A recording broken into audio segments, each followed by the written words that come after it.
ಖಾಲಿ ಇರುವ ಹುದ್ದೆಗಳನ್ನು ಭರ್ತಿ ಮಾಡುವುದರ ಮೂಲಕ ಆಡಳಿತ ವ್ಯವಸ್ಥೆಯನ್ನು ಬಲಪಡಿಸುತ್ತಿದ್ದೇವೆ.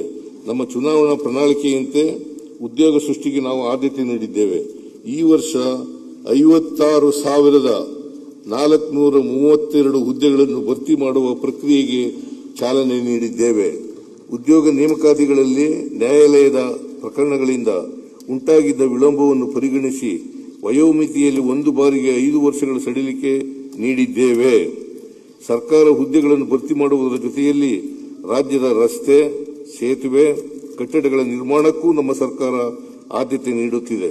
ಇಲಾಖಾವಾರು ನೀಡುವ ಅನುದಾನಗಳನ್ನು ಹೊರತುಪಡಿಸಿ ಕಳೆದ ವರ್ಷ ರಸ್ತೆ ಮತ್ತು ಮೂಲಸೌಕರ್ಯ ಅಭಿವೃದ್ಧಿಗಾಗಿ ಮುಖ್ಯಮಂತ್ರಿ ಮೂಲಸೌಕರ್ಯ ಅಭಿವೃದ್ಧಿ ಕಾರ್ಯಕ್ರಮವನ್ನು ಜಾರಿಗೊಳಿಸಿ 8,600 ಕೋಟಿ ರೂಗಳ ಕಾಮಗಾರಿಗಳನ್ನು ತೆಗೆದುಕೊಳ್ಳಲಾಗಿದೆ. ಇದರ ಎರಡನೇ ಹಂತವಾಗಿ 26-27ನೇ ಸಾಲಿನಲ್ಲಿ 4,000 ಕೋಟಿ ಮೊತ್ತದ ಕಾಮಗಾರಿಗಳನ್ನು ಕೈಗೆತ್ತಿಕೊಳ್ಳಲಾಗುವುದು. ವಸತಿ ರಹಿತರಿಗೆ ಮನೆಗಳು, ನಿರುದ್ಯೋಗಿ ಯುವಜನರಿಗೆ ಸ್ವಯಂ ಉದ್ಯೋಗಗಳನ್ನು ಕಲ್ಪಿಸಿಕೊಡಲು ಹೆಚ್ಚಿನ ಪ್ರಾಮುಖ್ಯತೆ ನೀಡುತ್ತಿದ್ದೇವೆ. ಹವಾಮಾನ ಬದಲಾವಣೆಯಿಂದ ಉಂಟಾಗುತ್ತಿರುವ ತಲ್ಲಣಗಳನ್ನು ನಿಭಾಯಿಸಲು ಸೂಕ್ತ ಕಾರ್ಯತಂತ್ರಗಳನ್ನು ರೂಪಿಸುತ್ತಿದ್ದೇವೆ. ಪ್ರಾದೇಶಿಕ ಅಸಮತೋಲನ ನಿವಾರಣೆಗೆ ಮತ್ತಷ್ಟು ಹೆಚ್ಚಿನ ಆದ್ಯತೆ ನೀಡುತ್ತಿದ್ದೇವೆ. ಪ್ರೊಫೆಸರ್ ಎಂ ಗೋವಿಂದರಾವ್ ಸಮಿತಿಯ ಶಿಫಾರಸುಗಳಿಗೆ ತಾತ್ವಿಕ ಅನುಮೋದನೆ ನೀಡಲಾಗಿದೆ. ರಾಜ್ಯ ನೀತಿ ಮತ್ತು ಯೋಜನಾ ಆಯೋಗ, 5ನೇ ಹಣಕಾಸು ಆಯೋಗ, ಆಡಳಿತ ಸುಧಾರಣಾ ಆಯೋಗಗಳ ಶಿಫಾರಸುಗಳನ್ನು ಪರಿಶೀಲಿಸಿ ಅನುಷ್ಠಾನಗೊಳಿಸಲು ಬದ್ಧರಾಗಿದ್ದೇವೆ. ಕರ್ನಾಟಕ ಮಾಹಿತಿ ಮತ್ತು ಜೈವಿಕ ತಂತ್ರಜ್ಞಾನ, ಸ್ಟಾರ್ಟ್ಅಪ್, ಎಲೆಕ್ಟ್ರಾನಿಕ್ಸ್, ಏರೋಸ್ಪೇಸ್ ಕ್ಷೇತ್ರಗಳಲ್ಲಿನ ಸಾಧನೆಗಳ ಜಾಗತಿಕ ಹೂಡಿಕೆ ಮತ್ತು ಪ್ರತಿಭೆಗಳನ್ನು ಸೆಳೆಯುತ್ತಿವೆ. ಬಿಯಾಂಡ್ ಬೆಂಗಳೂರು ಪರಿಕಲ್ಪನೆಯ ಹೆಚ್ಚಿನ ಬಂಡವಾಳವನ್ನು ಆಕರ್ಷಿಸುತ್ತಿದೆ. ರಾಜ್ಯವು ರೂಪಿಸಿರುವ ಹೊಸ ಕೈಗಾರಿಕಾ ನೀತಿಯಿಂದ ಹಂತ 2, ಹಂತ 3 ನಗರಗಳಲ್ಲಿಯೂ ಅಭಿವೃದ್ಧಿ ಸಾಧ್ಯವಾಗಲಿದೆ. ರಾಜ್ಯದ ಸರ್ವಾಂಗೀಣ ಅಭಿವೃದ್ಧಿಗೆ ನಮ್ಮ ಸರ್ಕಾರವು ಶಕ್ತಿ ಮೀರಿ ಪ್ರಯತ್ನಿಸುತ್ತಿದ್ದರೂ ಕೇಂದ್ರ ಸರ್ಕಾರವು ಒಕ್ಕೂಟ ತತ್ವದ ಸಾಂವಿಧಾನಿಕ ನಿಯಮಗಳನ್ನು ಪಾಲಿಸದೆ ರಾಜ್ಯಕ್ಕೆ ನಿರಂತರ ಅನ್ಯಾಯವೆಸಗುತ್ತಿದೆ.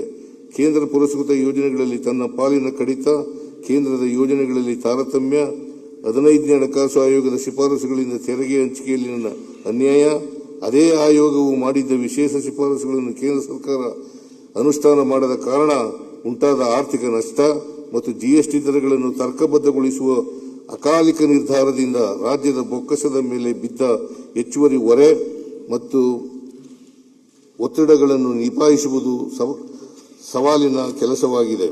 ಮಹಾತ್ಮ ಗಾಂಧಿ ರಾಷ್ಟ್ರೀಯ ಗ್ರಾಮೀಣ ಉದ್ಯೋಗ ಖಾತ್ರಿ ಯೋಜನೆಯನ್ನು ಕೇಂದ್ರ ಸರ್ಕಾರವು ವ್ಯವಸ್ಥಿತವಾಗಿ ದುರ್ಬಲಗೊಳಿಸಿರುವುದರಿಂದ ಜನರ ಉದ್ಯೋಗದ ಹಕ್ಕುಗಳು ಮೊಟಕಾಗಲಿವೆ ಮತ್ತು ರಾಜ್ಯಗಳ ಆರ್ಥಿಕ ಹೊರೆ ಇನ್ನಷ್ಟು ಹೆಚ್ಚಲಿದೆ.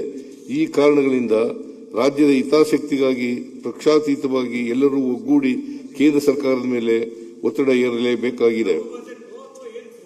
ರಾಜ್ಯದ ಸರ್ವಾಂಗೀಣ ಅಭಿವೃದ್ಧಿಗೆ ಪೂರಕವಾದ ಯೋಜನೆಗಳನ್ನು ರೂಪಿಸಿ ಅನುಷ್ಠಾನಗೊಳಿಸುವ ನಮ್ಮ ಸಂಕಲ್ಪವನ್ನು ದೃಢಪಡಿಸುತ್ತದೆ.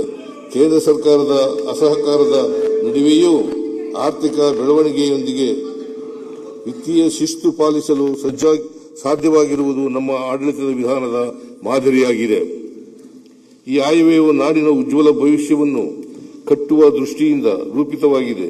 ನಾಡಿನ ಅಭಿವೃದ್ಧಿಗೆ ಪಕ್ಷಾತೀತವಾಗಿ ಶ್ರಮಿಸುವುದು ನಮ್ಮೆಲ್ಲರ ಹೊಣೆಯಾಗಿದೆ.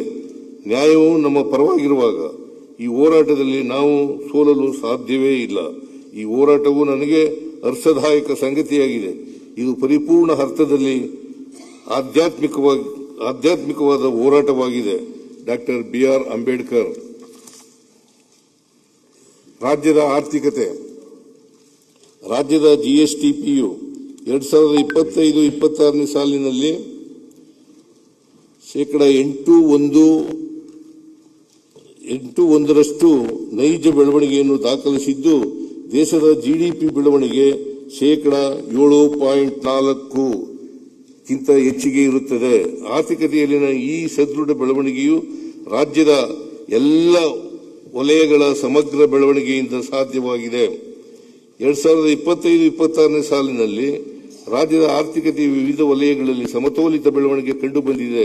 ಉತ್ತಮ ಮುಂಗಾರಿನಿಂದಾಗಿ ಕೃಷಿ ಕ್ಷೇತ್ರದಲ್ಲಿ ಶೇಕಡಾ 9.1%, ಕೈಗಾರಿಕಾ ವಲಯದಲ್ಲಿ ಶೇಕಡಾ 6.7% ಹಾಗೂ ಸೇವಾ ವಲಯದಲ್ಲಿ ಶೇಕಡಾ 8.1% ಬೆಳವಣಿಗೆ ದಾಖಲಿಸಿದೆ.